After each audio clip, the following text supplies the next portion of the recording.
Hello বন্ধুরা, আপনারা কি জানেন যে ভারতের শেষ রেল স্টেশনের নাম কি? তারপর কোন দেশ শুরু হচ্ছে? বা সেই দেশের বর্ডার কি? তো বন্ধুরা, যদি জানা না থাকে বন্ধুরা, চলুন ভিডিওকে শুরু করা যাক। তো বন্ধুরা, ভারতের শেষ রেল স্টেশন হচ্ছে পশ্চিমবঙ্গের মুর্শিদাবাদ জেলায় লালগোলা। এবং বন্ধুরা, এরপর শুরু হচ্ছে পদ্মা নদী।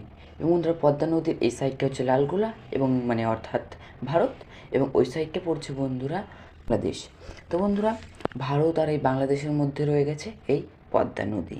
কেমন লাগলো অবশ্যই আমাদের কমেন্টে জানাবেন।